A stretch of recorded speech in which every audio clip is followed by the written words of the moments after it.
todos muito bem-vindos, bem-vindas à Comissão de Justiça Restaurativa, mais especificamente ao nosso primeiro projeto de estudo de violência doméstica e justiça restaurativa. Então, eu gostaria de agradecer a presença de todos os facilitadores, advogados, operadores de direito, ao nosso principal apoiador, que é o Núcleo de Justiça Restaurativa, representado pela doutora Renata Guzmão, e ao nosso palestrante, mais que especial, que vem conversar um pouquinho sobre a violência de gênero. Então, o objetivo desse estudo é justamente incentivar os debates, posicionamentos diferentes, estimular o diálogo e também a pesquisa. Sempre que for possível, nós vamos enviar indicações de leituras, apoio para os participantes poderem se preparar para os encontros, né? Para que possam trazer questões, para que a gente possa debater e o estudo ser possível, né? Então, em nome do nosso presidente da subseção de Santos, o doutor Rafael Meirelles de Paula Cedo, damos as boas-vindas ao professor Giovanni Moraes. O doutor Giovanni é um professor de Direito Penal, professor de Processo Penal, Legislação Extravagante, sócio fundador da JUS 21, cursos online e do Provimento Recursos. Ele é autor de várias obras da área de Direito Penal, mantenedor da pós-graduação do Instituto JUS 21. Professor Giovanni, por favor, faça as honras, seja muito bem-vindo. Muito obrigado, doutora Tatiane. Pedir aqui a minha equipe técnica, por favor, clica aí nesse eu aceito aí para tirar essa mensagem que está na tela, por favor, Aline. Muito obrigado, doutora Tatiane, pelo convite, doutora Renata aí também por me permitir participar desse debate. Agradeço a todos da sessão. Meu boa tarde a todo mundo que está nos acompanhando. Eu não sou muito afeto a protocolos, então eu vou falar do jeito que eu estou acostumado a falar no dia a dia, nas minhas aulas, nas minhas palestras. Quando a doutora me convidou para falar um pouco aqui sobre essa questão de gênero, de violência de gênero, mais especificamente sobre sobre o qual eu me debruço com mais afinco nos meus estudos, que é qual tipo de gênero nós devemos adotar no âmbito do direito penal, do processo penal, eu fiquei muito interessado porque é algo que eu tenho lido muito, é algo que eu tenho me debruçado, eu tenho escrito muito, eu estou finalizando agora mais um livro e talvez tenha sido a parte que tenha me dado mais trabalho de pesquisa tenha sido esse, porque nós temos um grande problema. Nós precisamos estabelecer o que é gênero para fins de aplicação do direito penal e do processo penal, só que nós temos uma dificuldade enorme de definir o que é gênero. Você tem uma pluralidade de definições possíveis de gênero que, dependendo do seu ponto de partida, dependendo de qual seja o seu critério referencial inicial, você pode chegar a definições que são até mesmo díspares entre si. Muita gente até diz assim, Giovanni, como é que eu defino gênero? Eu digo, olha, eu não tenho uma definição de gênero para dar.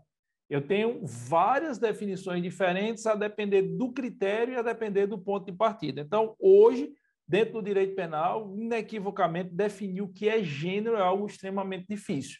Então, para não ficarmos numa discussão muito aberta, para não ficarmos numa discussão muito lata, muito ampla, eu acho que a gente pode delimitar a discussão em cima daquilo que os tribunais superiores, lei STJ e STF, têm se debruçado, que é a questão do gênero natural e do gênero social. Eu vou trazer essa diferenciação à luz do que os tribunais superiores têm feito e depois eu vou emitir minha opinião de qual seria o mais adequado para o direito penal e por quê.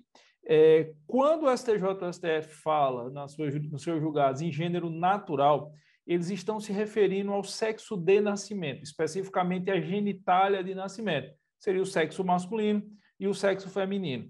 A literatura de medicina legal nos ensina que nós temos ainda aquela possibilidade de um gênero híbrido, que é o que se chama normalmente de hermafrodita, e que normalmente existe uma prevalência de uma genitália, ou a favor da genitália masculina, ou a favor da genitália feminina. Mas, basicamente, falar de gênero natural é falar do sexo de nascimento do indivíduo, que é o que é levado em consideração no momento de fazer o assentamento do registro civil, em regra. E nós temos o conceito de gênero social. O conceito de gênero social está muito ligado a uma situação de autopercepção do indivíduo, está muito ligado a uma situação de autoidentificação do indivíduo, como o indivíduo se percebe, como o indivíduo se enxerga em relação ao seu gênero e como, principalmente, ele quer ser reconhecido perante a coletividade em relação ao seu gênero. Eu costumo dizer que o gênero natural é uma imposição biológica, mas o gênero social é um exercício de liberdade de escolha do indivíduo. O indivíduo ele pode ter nascido com a genitália masculina, mas se perceber como mulher, querer ser reconhecido socialmente como mulher, e essa sua liberdade deve ser atendida. E o inverso também, ele pode ter nascido com a genitália feminina e se perceber como homem, querer ser reconhecido como homem. Eu até acho que essa limitação binária de masculino e feminino, no que diz respeito ao gênero social, ela é extremamente limitante. Eu acho que existem nuances aí nesse intervalo entre o reconhecimento masculino e feminino que precisariam ser levados em consideração pelo direito penal. Mas, ao mesmo tempo, eu também sou muito pragmático. Eu sei que esse tipo de discussão ainda não chegou nos tribunais superiores. A discussão ela gera em torno do gênero social masculino e do gênero social feminino, o que, por óbvio, é preciso ser registrado.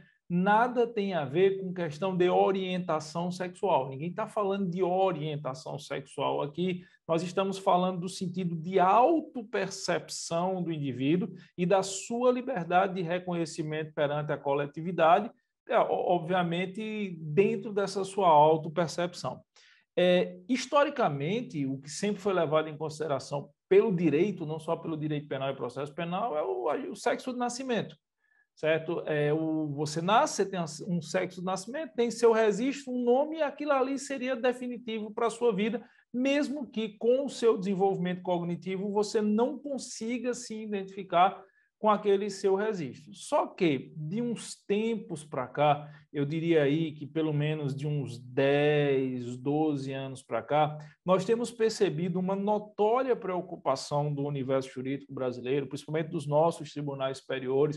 Essa é uma preocupação que começou lá com a 5ª turma do STJ, depois chegou na 6ª turma do STJ, isso eu estou falando especificamente no âmbito penal, e aí depois chegou ao Supremo Tribunal Federal. Inclusive a primeira discussão nesse sentido foi levantada pelo ex-ministro, o senhor ministro Aires Brito, e da necessidade do direito penal decidir-se o que é mais relevante, não só para a tipificação, para procedimentos, seria o sexo-nascimento, seria o gênero natural ou seria o gênero social.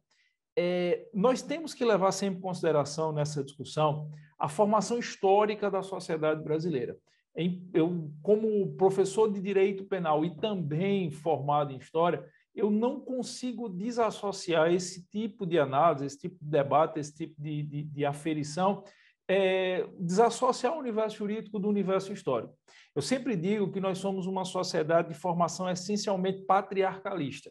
O mestre Gilberto Freire, o nosso querido gênio de Apipucos aqui, ele costumava dizer que a sociedade brasileira, culturalmente, ela foi constituída com base em 3 vetores extremamente arraigados, que é o patriarcalismo, a miscigenação e o hibridismo. Nós temos 500 anos de formação histórica dizendo que o homem tudo pode, a mulher nada pode. O homem é o forte, a mulher é o fraco. E não tem como isso não estar impregnado nas relações sociais, nos valores sociais, na própria estrutura de formação do direito brasileiro.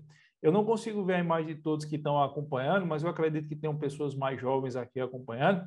Mas eu sou de um tempo, eu sou de uma geração anterior à Constituição de 1988, que a mulher casada, para poder ser contratada em muitas empresas, precisava apresentar uma carta de vênia de autorização do marido. Se você pegar o antigo o Código Civil brasileiro, a mulher casada era considerada relativamente incapaz sobre a tutela do marido, se ela fosse solteira, sobre a tutela do pai, ou de um irmão, ou de um tutor. Então, esse patriarcalismo, ele impregna demais a formação dos pilares do direito brasileiro. E é óbvio que, com o passar do tempo, a mudança das relações sociais, o próprio desenvolvimento de uma nova cultura dentro da sociedade brasileira, esse patriarcalismo ele precisa ser deixado no lugar dele, que é o passado. As relações sociais sofrem uma transformação, só que as relações sociais elas se transformam muito mais rápido do que o direito. E eu vou até mais longe, muito mais rápido do que o direito penal e processual penal. Às vezes, o direito processual penal leva até mais tempo para se adequar a essas novas relações sociais do que o próprio direito penal. Então, começou-se a perceber que essa ideia centrada no gênero de nascimento, ela era uma ideia que estava em desacordo com o que você via dentro da coletividade. Nós temos uma Constituição que prega a liberdade do indivíduo. Nós temos uma Constituição que prega o respeito à autodeterminação do indivíduo. E nós temos uma Constituição que deseja preservar o indivíduo de qualquer tipo de discriminação. Então, eu fico imaginando quão difícil deve ser, por exemplo, para uma pessoa que nasceu com a genitália masculina, mas que se identifica como mulher e por uma convenção histórica, social, respaldada por uma estrutura jurídica arcaica, ela tem que se posicionar socialmente como homem, porque o nome dela é masculino, que os documentos dela constam gênero masculino, porque a ela será exigida obrigações e tolhidos direitos, porque ela é reconhecida como homem, quando ela mesma não se reconhece. Ou o inverso, no caso de uma mulher que se identifique socialmente como homem. Então, isso é uma forma de violência. Isso é uma forma de tolimento de direitos. Isso é uma forma de você vilipendiar a autodeterminação do indivíduo. E aí, graças a Deus, a jurisprudência brasileira acordou para isso antes do legislador. Eu acho que o nosso legislador ainda é muito conservador, não no sentido político do termo, mas no sentido de não querer mudar a estrutura, a base da estrutura jurídica brasileira, que, ao meu sentir, precisaria ser mudada. E aí, diante dessa inércia, vamos dizer assim, do legislador, a jurisprudência, o ativismo judicial, que nesse ponto eu acho louvável, veio tentar suprir esse vácuo, veio tentar adequar a realidade que nós estamos vendo no dia a dia da sociedade brasileira e adequar o sistema de justiça criminal a essa realidade. E aí você começa a marchar para uma substituição, que, ao meu sentir, ainda muito lenta, deveria ter dado a passos mais rápidos, mas pelo menos está acontecendo, da prevalência do gênero natural e da valorização do gênero social. Eu acho que o maior interessado no seu gênero é o próprio indivíduo. Eu acho que o maior interessado na autoidentificação é o indivíduo. Quem tem que externar como quer ser reconhecido pela coletividade é o indivíduo. Eu nasci com a genitália masculina e me reconheço como gênero masculino. Isso não me torna nem melhor, nem pior de alguém que tenha nascido, por exemplo, com a genitália feminina, mas se reconheça como homem, ou que tenha nascido com a genitália masculina e se reconheça como mulher. Por que é que eu tenho o direito de autodeterminação e de ter o meu gênero social reconhecido e respeitado, e alguém, apenas por uma divergência de identificação com o seu sexo de nascimento, não teria? Onde estaria a isonomia de tratamento entre os cidadãos? Onde estaria o respeito à liberdade pregada na Constituição? Eu vejo muita gente, inclusive, transformar isso em palco de disputas políticas, e eu sempre digo nas minhas aulas, quando a política entra pela porta, o direito sai pela janela.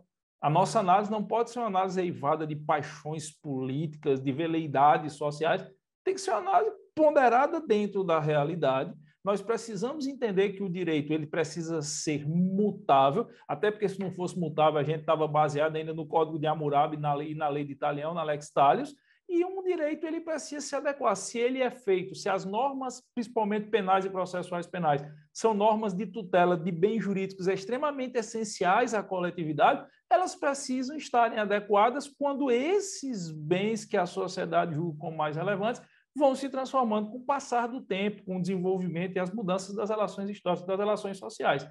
Então, eu sou um defensor que a valorização primordial que o direito, não só o direito penal, mas o direito como um todo deve dar, é o gênero social.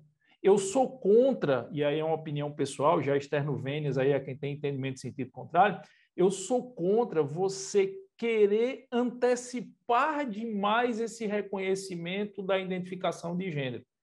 Eu já tive a oportunidade de participar de debates onde eu vejo alguns juristas dizer, olha, eu acho que a criança, desde tenra infância, ela já deve ser estimulada a decidir qual gênero social ela pretende adotar. Eu, respeitosamente, sou contra isso.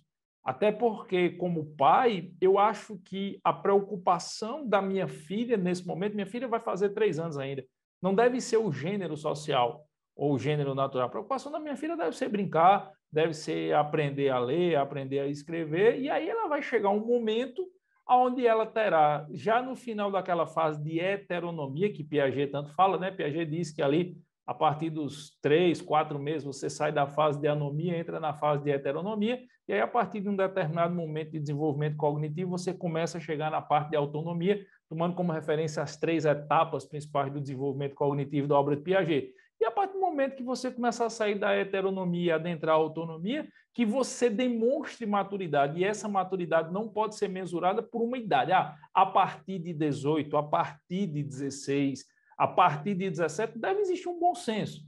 Eu não posso querer que uma criança de 2, 3, 4, 5 anos faça uma opção consciente quanto ao seu gênero social. Mas eu também não posso achar que um adolescente de 14, 15 anos que já demonstra um desenvolvimento cognitivo suficiente para fazer sua escolha, por uma questão meramente temporal, seja obrigado a se submeter à violência de não ser reconhecido como se identifica, até completar 18 anos, por exemplo, como algumas pessoas defendem. É por isso que eu estava até conversando com a doutora antes aí, da gente começar oficialmente a transmissão, que tudo que envolve gênero é muito cheio de nuances, é muito cheio de sutilezas. Você não pode querer ter uma regra geral que abrace tudo. As pessoas são diferentes por essência. Nietzsche, no livro dele Assim Falava Zaratustra, ele dizia que o ser humano na coletividade é um número exato, mas na individualidade é um ser insondável.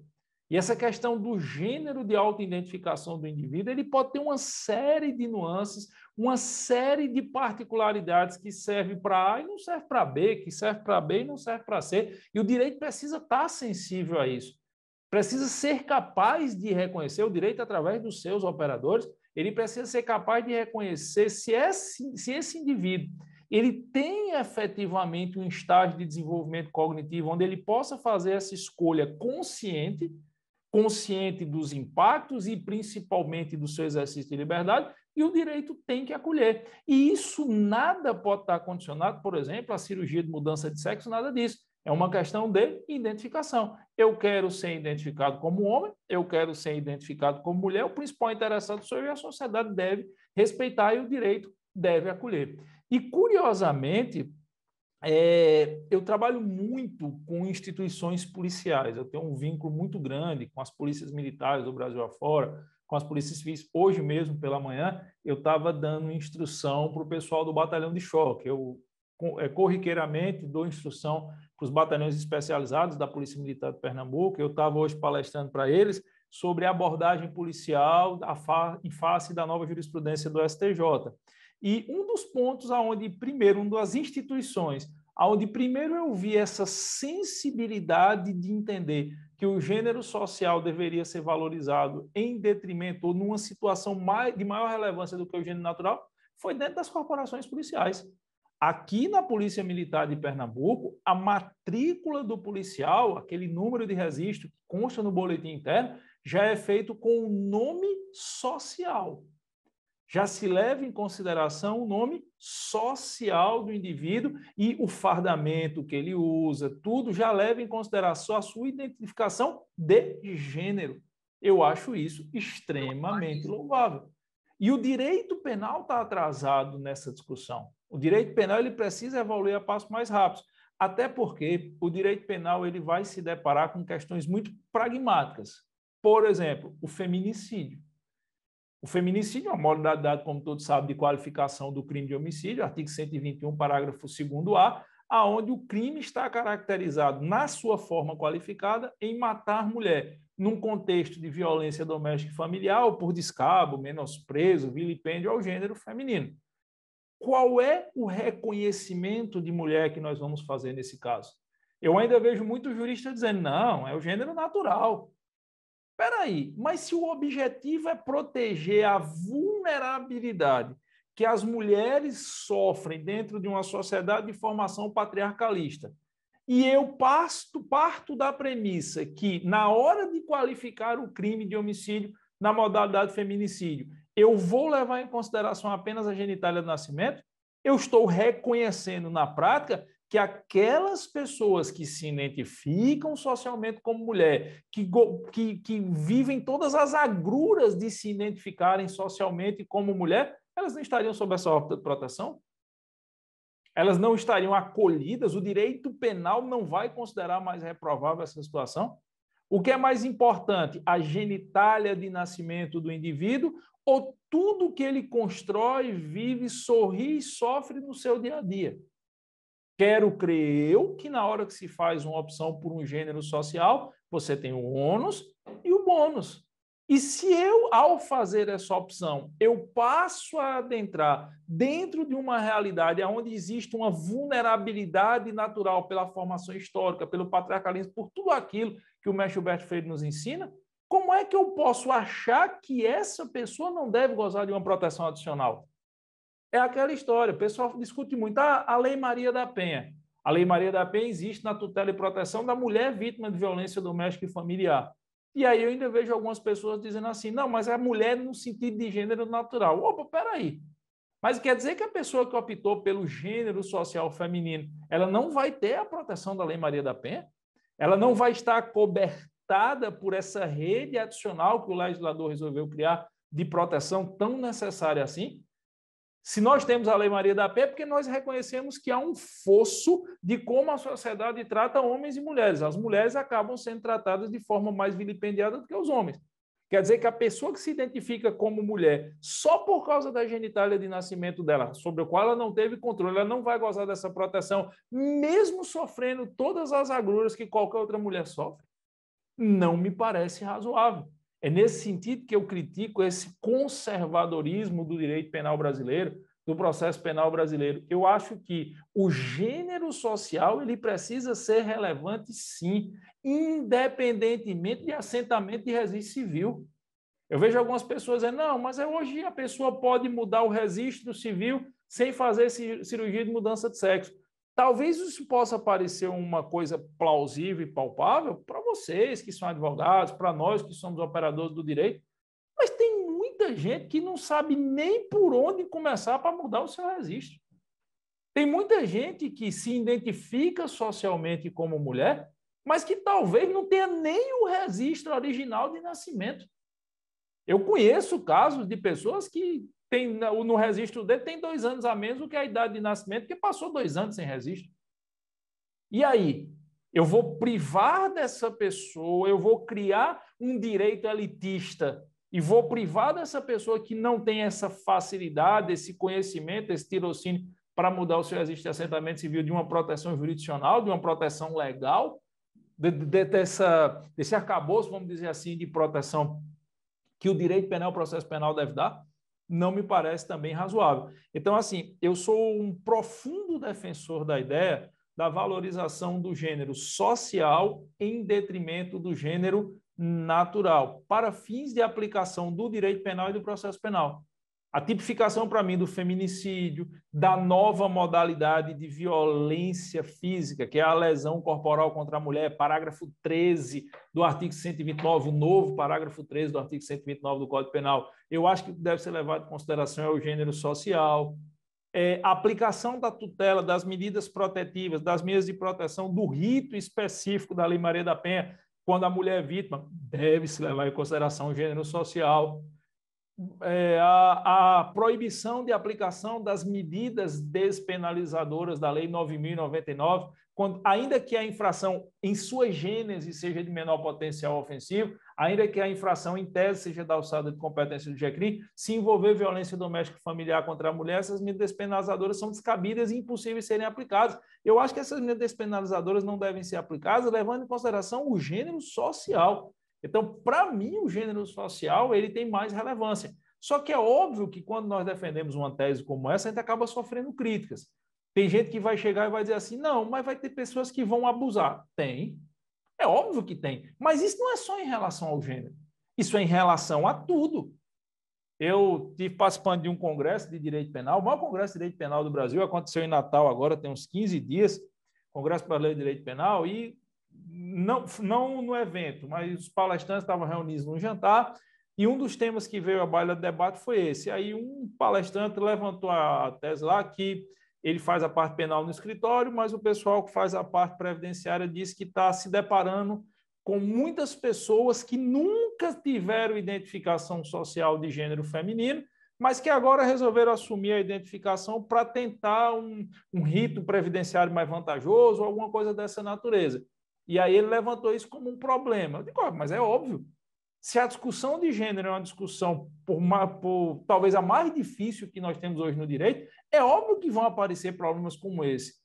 Mas será que a solução é dizer, não, porque alguém pode levantar uma tentativa de vantagem indevida, porque alguém pode, como a gente costuma dizer no jargão policial, aloprar, porque alguém pode querer fazer alguma coisa que não seria o objeto maior de proteção das normas jurídicas? Nós vamos simplesmente privar os outros do direito? Quer dizer que porque uma pessoa dirige embriagado, ninguém mais vai dirigir, porque tem um que dirige embriagado? Não seria melhor tratar aquele que está aloprando de forma específica e garantir os direitos dos demais? Ah, mas não é uma solução fácil. Se fosse fácil, não precisava do direito penal. Aquela regra elementar, o direito penal é a última ratio, justamente porque ao direito penal é dada a missão mais difícil de proteger os bens mais elementares. E que coisa mais elementar do que a liberdade de autoidentificação?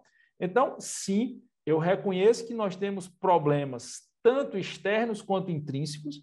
Eu reconheço que a efetividade de algumas medidas em relação ao gênero social é muito complicada.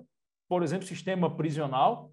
As pessoas criticam muito a colocação de quem se identifica como mulher junto com outras mulheres no sentido de gênero natural no mesmo estabelecimento e que o Estado não teria condições de fazer essa junção. Eu acho que sim, muitos estabelecimentos prisionais precisam passar por um processo de adaptação, precisam passar por um processo de adequação, mas eu não posso admitir que a solução para a desídia do Estado, para a desídia da administração, seja tirar o direito dos outros.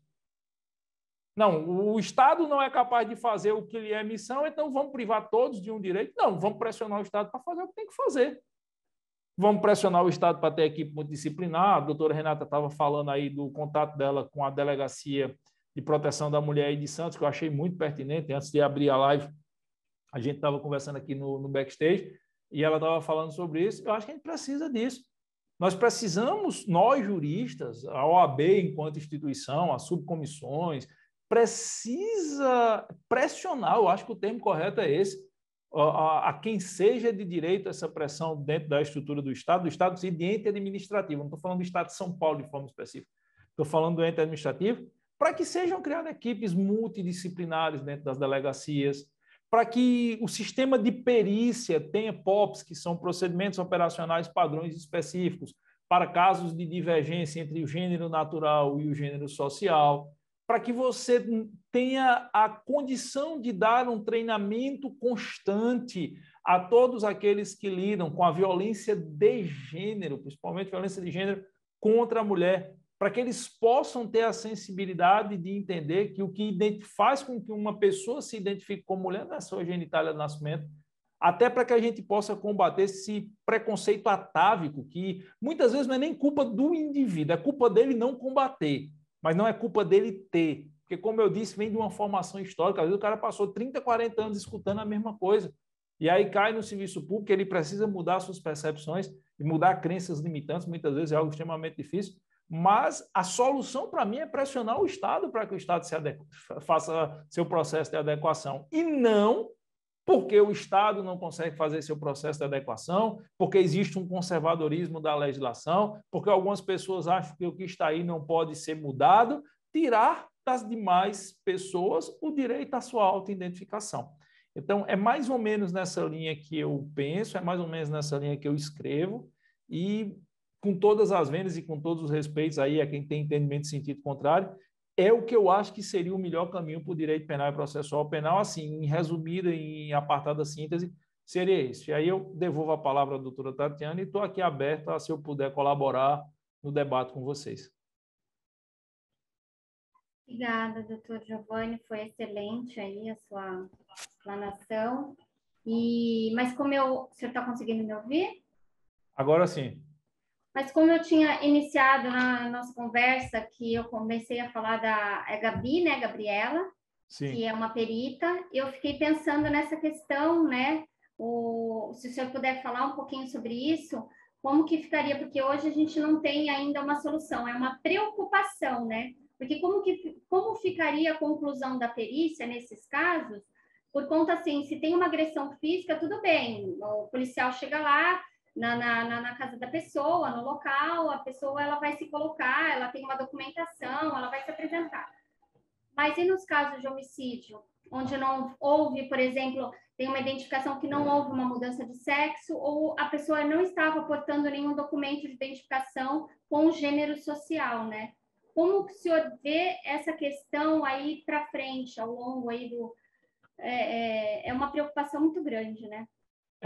Com certeza. Como a doutora bem falou, quando, por exemplo, é uma lesão corporal, você tendo uma equipe multidisciplinar, porque eu bato muito nisso, a identificação de gênero não pode ser feita por um médico perito só, numa situação como essa. Quando há uma identificação do gênero natural e o gênero social, ok, é bem simples.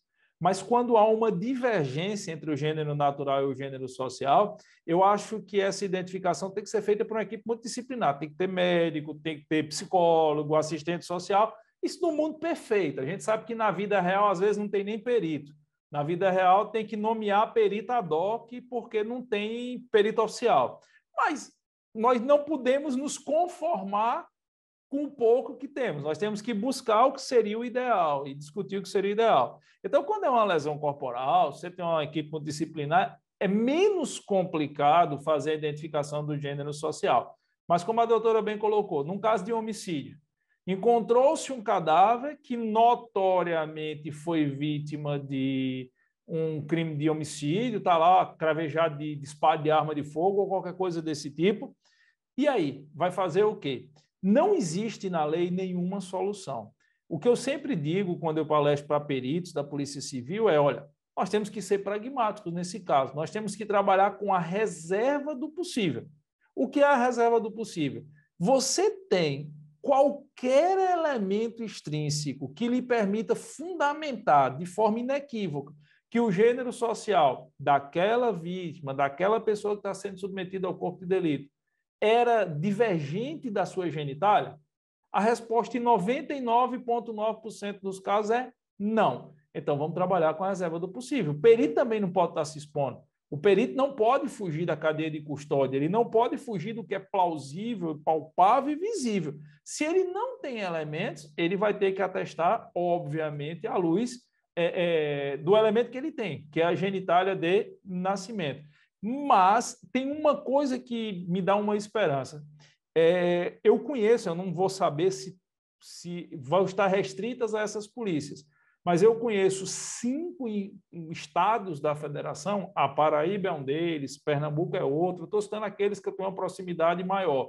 O estado do Rio Grande do Sul também tem, onde já existe um POP, que é um procedimento operacional padrão de atuação dos peritos nesse caso, e aonde já existe uma orientação aos peritos. A Paraíba, lá da professora Gabriela, que ela que faz esse serviço lá, foi pioneira, onde existe uma orientação, um treinamento aos peritos de sempre que possível tentar levantar dados que, mesmo na perícia, eles não constando como elemento definitivo de gênero social, mas que esses dados sejam apresentados até para uma futura mensuração por parte do parquê, do Ministério Público, no momento de oferecimento de uma denúncia, ou até mesmo uma apreciação por parte do Poder Judiciário.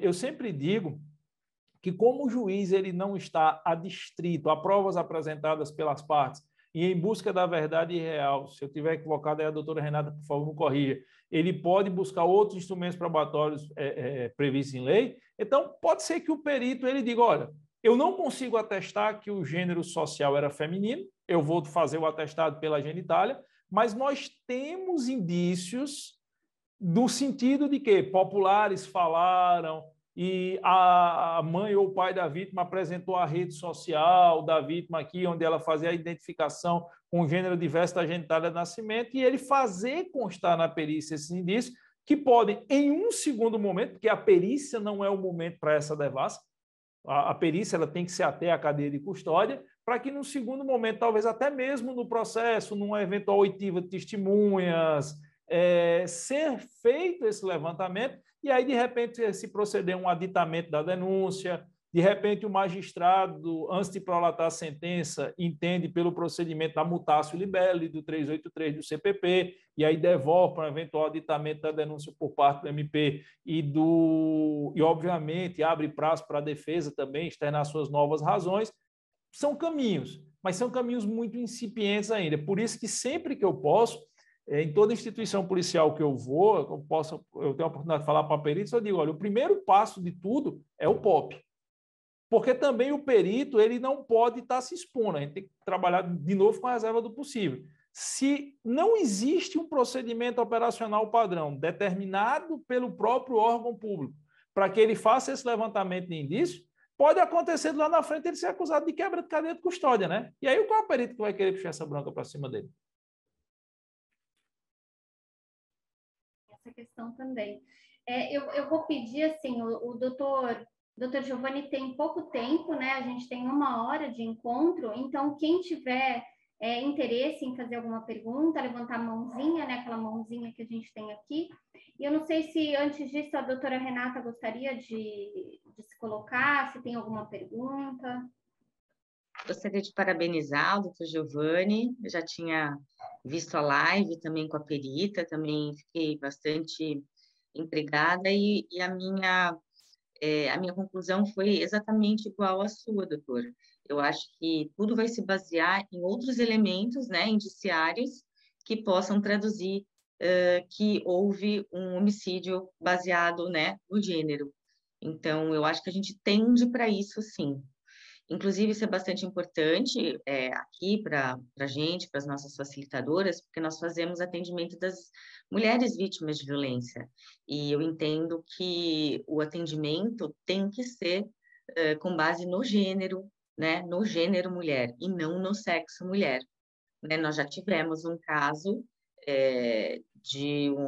foi travesti ou transexual, eu não sei, que foi reconhecida como vítima de violência doméstica, assim, numa das varas. Então, é muito importante para a gente isso, toda essa explanação, para a gente desconstruir muita coisa, né, e reconstruir todos esses nossos valores, porque nós vamos lidar dia após dia, né, com essa probabilidade de enfrentamento dessas questões. Então, quero agradecer ao senhor por abrir esse nosso leque de possibilidades. Eu que agradeço, doutora. E eu acho que é mais do que uma obrigação de todos nós, operadores do direito, fazer isso, porque é proteção da liberdade, da autodeterminação, e qualquer coisa que possa tolir liberdade, autodeterminação, a própria segurança que se identifica como mulher é repugnável e tem que ser combatido. E eu acho que isso causa realmente bastante confusão, né? A gente vê dia a dia, eu vejo nos casos do juizado, dia a dia pessoas pedindo a aplicação da Lei Maria da Penha, assim, indiscriminadamente. Então, as pessoas não entendem a questão do gênero. Por isso que eu vejo com grande propriedade, o senhor fala com muita propriedade e clareza sobre o que é o gênero, né? Como a pessoa se identifica socialmente. Porque as pessoas confundem. Eu recebi uma briga de condomínio entre dois rapazes e ele pediu a aplicação da Lei Maria da Penha, mas ele não se identificava como gênero feminino, mas ele dizia que estava sendo perseguido pelo outro. Então, a gente vê um desconhecimento um pouco generalizado disso.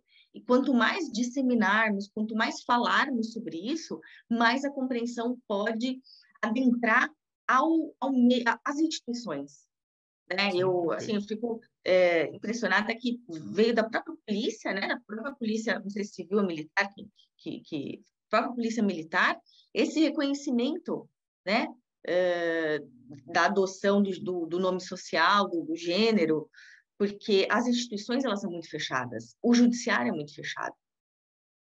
A experiência que eu tenho com as instituições policiais militares é que elas estão bem à frente de outras instituições no sentido do acolhimento do gênero social.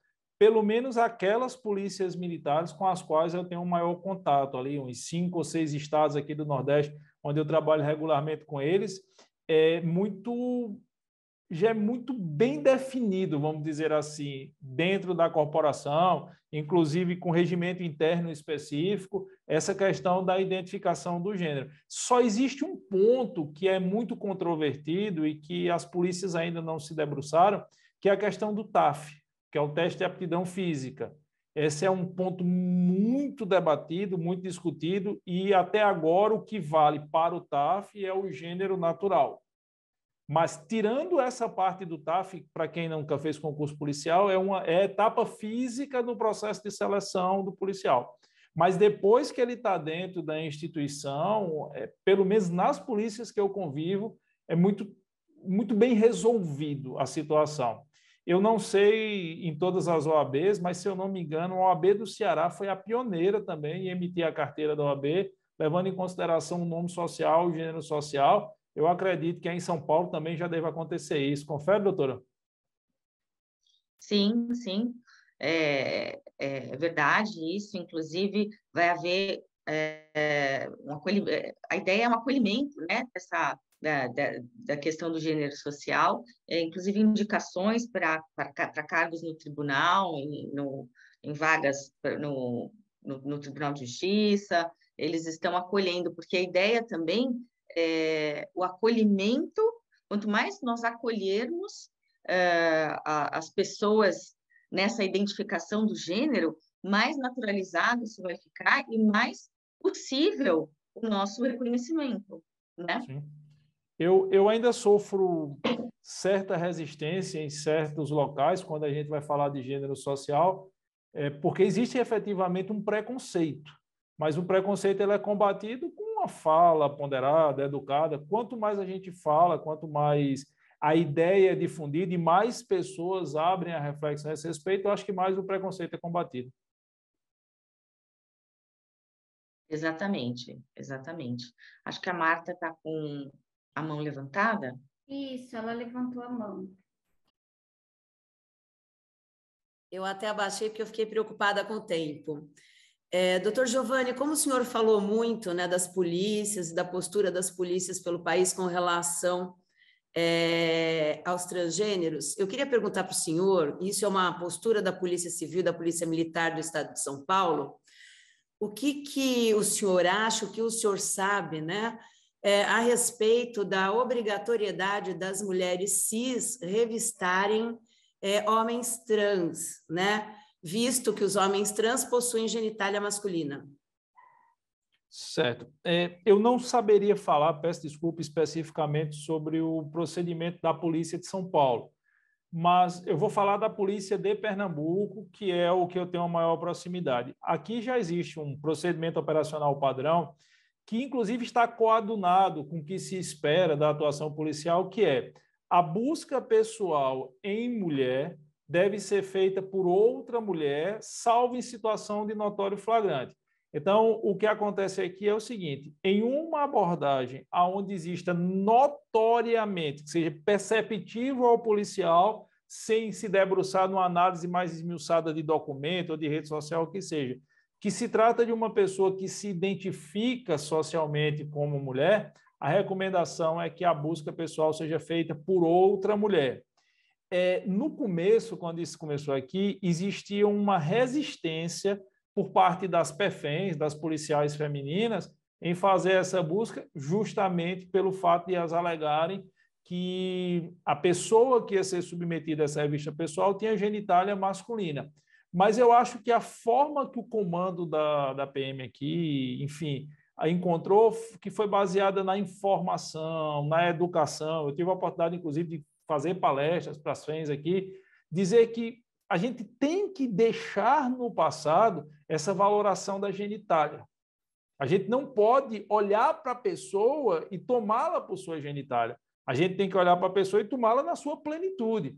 E como nós vamos tomar essa pessoa na sua plenitude, nós devemos levar em consideração que uma pessoa que se identifica como mulher, ainda que tenha genitália masculina, ela estaria sendo submetida a uma violência se ela fosse revistada, salvo situação de notório flagrante, claro, por um homem. Então, um processo de educação eu acho que é necessário para as FEMs, para as policiais femininas, para que elas entendam que a genitália é um elemento que não deve ser tido como relevante nesse momento.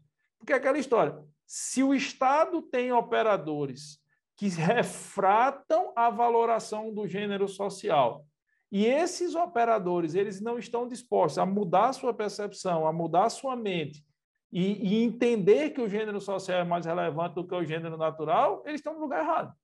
Porque a polícia ela não pode estar em retrocesso à evolução da sociedade. A polícia é um órgão de proteção da sociedade. E para ser um órgão de proteção da sociedade, ela tem que evoluir junto com a sociedade. Eu defendo muito essa tese, mas eu reconheço que existe sim uma resistência, mas essa resistência, pelo menos nas corporações policiais que eu tenho mais proximidade, ela está sendo combatida da forma que eu acho mais salutar, que é com educação, que é com conhecimento, com levar e suscitar reflexão dentro das corporações, e as corporações, pelo menos aqui na região Nordeste, elas têm sido muito receptivas a isso. Muitas vezes elas mesmas procuram especialistas, médicos, psicólogos, enfim, para falar sobre isso. Eu entendo tudo que o senhor está falando, realmente esse é um movimento mundial, né? Não é um movimento que acontece só aqui no Brasil, mas sabe que às vezes eu penso que em nenhum momento levam em conta a posição da mulher ou o possível constrangimento da mulher cis, né? Ou o possível constrangimento que isso poderia causar, né? Porque não é todo mundo que se sente confortável, né? Fazendo esse tipo de revista. Eu falo isso porque eu já ouvi várias posições de pessoas diferentes, né, a respeito disso. Tá? Mas assim, a gente também tem que levar em consideração que a polícia é um órgão muito grande, com uma capilaridade muito grande.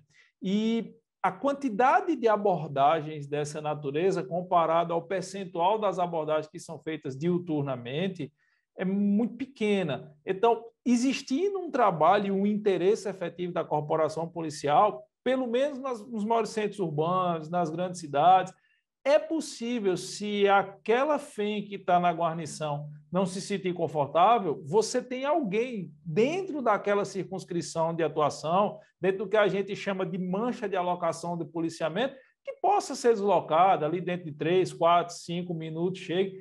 Eu acho que é possível. Realmente eu não conheço a realidade da Polícia Militar de São Paulo, eu tive poucas vezes contato na Academia do Barro Branco, mas, pelo menos nos grandes centros aqui de Pernambuco, quando a policial não se sente confortável, porque também, assim, eu não posso querer o respeito a um mediante forçar o outro. Eu não posso, à guisa de respeitar um, desrespeitar o outro. Eu também não posso pegar, por exemplo, uma policial que tem 10, 15 anos de excelentes serviços prestados e querer mesurá-la porque ela não se sente confortável. Então, eu vou tentar convencê-la, eu vou tentar mostrar-la. Mas se ela não se sente confortável, eu também não posso forçá-la. Eu tenho outras policiais, outras FEMs, que entendem que isso não é um problema, eu tenho. Então, cabe ao Estado ter sempre naquela área de atuação e de lançamento das guarnições policiais femininas capazes de fazer serviço. Retém o indivíduo 5, 6 minutos, desloca a guarnição. Por quê? Porque não é muito grande o número de abordagens dessa natureza. Se você está falando aí, estou chutando, 100 abordagens numa área dia, você vai ter 2 ou 3 ocorrências dessa natureza. Não é nada impossível de gerenciar. Basta ter a vontade de gerenciar. Tá bom, doutor. Obrigada. A Rosângela levantou a mão, né? Eu acho que a gente já está próximo aí, já são 18 horas, então, depois da Rosângela, se tiver mais alguém, levanta a mão ou cale-se para sempre, porque a gente pode conversar depois, né? Mas, doutor Giovanni, acho que tem um horário agora às 18 horas, tá bom? Isso, obrigada. Mas eu consigo responder mais uma pergunta, sim, sem problema. Então tá bom. Doutor, eu sou assistente social no Tribunal de Justiça, então a minha pergunta é mais ou menos dentro da minha área, né? é assim, eu fiquei, durante toda a sua fala, eu fiquei pensando assim, como que a gente vai passar para os nossos usuários, para as pessoas que a gente tem um contato, né? Porque a gente tem contato com muitas pessoas, principalmente da periferia, né? Então, eu fiquei assim, eu sei que a educação, né, é que vai nos ajudar a clarear mais isso para as pessoas, né? Conversar muito. O senhor tem alguma outra sugestão que a gente poderia estar pensando em fazer para estar ajudando as pessoas? Assim, doutora, nós estamos passando por um processo de mudança de percepção cognitiva, de percepção histórica. E as mudanças de percepção da sociedade, infelizmente, elas são extremamente lentas. Você não vai conseguir mudar, por exemplo, a cabeça daquele indivíduo que tem talvez um indivíduo com mais bagagem de estudo, não que bagagem de estudo signifique uma maior ou menor compreensão do mundo, mas em tese seria mais fácil uma pessoa com mais conhecimento ter uma mudança de percepção mais rápida do que uma pessoa com menos bagagem de formação acadêmica, vamos dizer assim. Então, eu entendo que a educação é um caminho. Eu entendo que o cidadão, quando ele percebe que o Estado, o ente administrativo, ele trata essa situação com normalidade, é também um caminho. Então, por exemplo, se ele chega vamos imaginar, ele chega numa vara criminal e ele vê os serventuários da vara criminal revitimizando um transgênero, revitimizando uma mulher, propagando aquela desconfiança de como proceder, se trata ou não como mulher, o usuário vai ter essa percepção. Então, eu acho que nós temos que começar primeiro a trabalhar a mentalidade e a cabeça dos serventuários, daqueles que estão personificando o ente estatal, para que eles, ao lidarem com o público em situações como essa, eles trespassem a mesma normalidade que trespassariam se não existisse a divergência entre o gênero natural e o gênero social. É um caminho. Eu acredito que não se educa com imposição. Eu acho que impor é mais difícil de você educar do que sem imposição. Então, se você não tem que ser assim, você tem que aceitar, você vai refratar, você vai começar a criar um fosso entre as pessoas, e nós já vivemos numa sociedade, infelizmente, extremamente polarizada. Tudo é motivo de polarização, tudo é motivo de um ficar com raiva do outro. Se você vai impor, vai ser pior ainda. Então, essa educação por si só vai levar um tempo, e um dos mecanismos de acelerar, um pouco, não muito, para mim, seria treinar. É mais fácil para o Estado treinar o seu servidor do que educar a sociedade. E aí, na hora que o servidor chega, ou na hora que o cidadão entra, por exemplo, no GECRIM, e aí ele vê a doutora Renata, a juíza, não se abalar ou não fazer nenhuma diferença entre o gênero natural feminino e o gênero social feminino, ele vai dizer, opa, peraí, está tudo normal aqui? Na hora que uma pessoa, um cidadão que está lá porque o filho bateu no vizinho, e aí ele vê um transgênero que foi vítima de violência, sendo acolhido pela equipe multidisciplinar, como seria acolhido uma mulher que não houvesse a divergência entre gênero natural e social, ele vai olhar, espera aí, o Estado está acolhendo, então eu acho que é um bom caminho, mas eu também não tenho ilusões, doutora, eu não acho que a minha geração vai ver essa transformação acontecer 100%. Eu tenho uma filha que vai fazer 3 anos, então todas as vezes que eu me disponho a participar de discussões desse tipo, eu imagino que eu estou plantando para que quando minha filha tiver minha idade, talvez a sociedade que ela viva não tenha mais essa... que precise fazer essa discussão. Virão outras discussões. A sociedade é mutável. Eu acho que quando essa discussão acabar, nós temos que começar a discutir essas nuances. Eu costumo dizer, esses vários tons de cinza e rosa que existem entre o gênero masculino e feminino. Mas primeiro vamos solucionar essa discussão, que vai levar um tempo para poder dar um passo mais largo. Me desculpe, eu não tenho uma solução para dar para a problemática, mas eu acho que o único caminho é esse aí. Realmente, eu acho que a gente não tem mesmo, mas a gente precisa começar a pensar, né? Eu já pensei aqui, tá, doutora Renata? Fazer círculos, né, temáticos aí, discussões, para a gente poder levar para os servidores, né? Isso eu acho que é uma questão muito legal, de estar se reunindo e conversando sobre essas diversidades, né? Muito obrigada, doutor. Perfeito. Obrigada, Rosângela. Eu vi que tem uma mensagem aqui no chat, da Gisela. Ela está perguntando, o gênero social também é mutável? Não sei se ela gostaria de falar. Eu não tenho formação suficiente, na verdade, eu não tenho formação na área de psicologia para poder responder isso com precisão. Apenas o que eu posso passar é a percepção empírica, a percepção da observação que eu tenho no contato com pessoas que fizeram a opção pelo gênero social. Quando essa opção é feita num estágio da vida, ali onde ele já tem uma certa maturidade, volto para aquilo que eu disse, você não pode querer mesurar maturidade por idade. Eu conheço crianças de 60 anos e adultos de 16. Mas quando você consegue perceber que a opção do indivíduo foi baseada numa escolha madura e não numa imposição de quem quer que seja, tal, eu não conheço um caso em que haja uma reversão. Certo? Eu não estou dizendo que não existe, mas eu não teria, está completamente fora da minha área de formação, essas nuances psicológicas. Lacan fala que nós temos reboots psicológicos ao longo da vida e que o último reboot, grande reboot psicológico de formação da personalidade se dá aos 23 anos de idade. Ele coloca isso. Então, eu acho que depois disso, segundo a obra do Lacan, seria muito difícil ter essa reversão. Mas aí eu deixaria uma resposta mais técnica para quem tem formação na área, doutor. Talvez um psicólogo, um psicoterapeuta, né? Poderia responder também, complementar aí com essa questão. Tem Marcelo Moraes, está levantando a mão. É isso?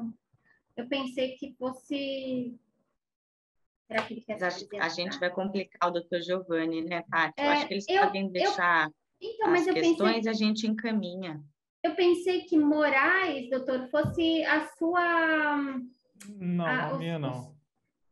Pelo Moraes, eu achei que tivesse sido, de repente, alguém da sua família. Bom, mas eu vou sumiu. me deixar à disposição, doutora.